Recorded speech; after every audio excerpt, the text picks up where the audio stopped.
Shalom à tous, bienvenue ici sur Franck Cana, école de la foi révolutionnaire. Je suis votre serviteur, évangéliste, enseignant, docteur et apôtre de la foi en Christ. Aujourd'hui, nous sommes donc dans la livraison spirituelle numéro 99. Regardez.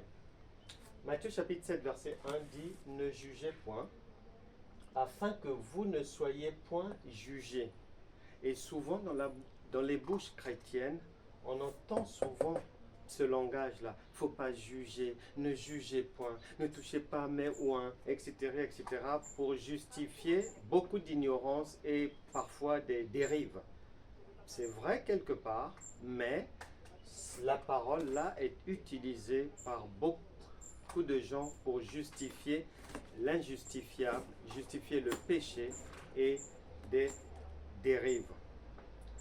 Mais on ne doit pas s'arrêter là. Où l'homme spirituel juge de tout et il n'est lui-même jugé par personne. 1 Corinthiens chapitre 2 verset 15. Donc, est-ce à dire que Dieu se contredit? Non. Non, non, non, non. Explication rapide, un résumé, et le reste, vous pourrez le suivre dans les cours de Franck Cana, école de la foi révolutionnaire. Ici, ne jugez point, afin que vous ne soyez point jugés. C'est la posture de départ. Nous tous, en tant qu'enfants, devons être obéissants. Un enfant, il obéit à ses parents. Et ça, c'est le point de départ conformément à 1 Corinthiens chapitre 13 verset 11 et Hébreux chapitre 5 verset 12 à 13, y compris Matthieu chapitre 7 verset 7 à 11, où le point de départ c'est l'enfance. On est d'abord enfant et après on marche. La vie chrétienne, la marche chrétienne est une progression. Or, la plupart des chrétiens ne progressent pas. Ils restent au même endroit, faisant les mêmes choses, enseignant les mêmes choses, croyant aux mêmes choses. Non, c'est pour cela que les chrétiens souffrent. Il faut, dans la logique divine, commencer là, mais là où Dieu t'attend, une fois que tu as grandi en croissance, en sagesse, en connaissance, en maturité, en intelligence, le Saint-Esprit t'attend ici.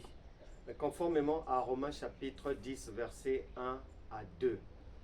La volonté de Dieu, c'est que l'enfant, ici, remplace le Père. Or, la volonté de Dieu est que tel il est, tel nous sommes dans ce monde. Donc, si lui est Dieu, eh bien, sa volonté, c'est que nous devenions aussi des dieux, parce que l'enfant prend toujours la place de son Père. Puisque le Père est appelé tôt ou tard à disparaître et l'enfant devient héritier, il s'assume seul et il jouit de son héritage. Lorsqu'il est en difficulté, il ne peut plus appeler son père physique pour venir l'aider. Et bien dans le monde spirituel, c'est pareil.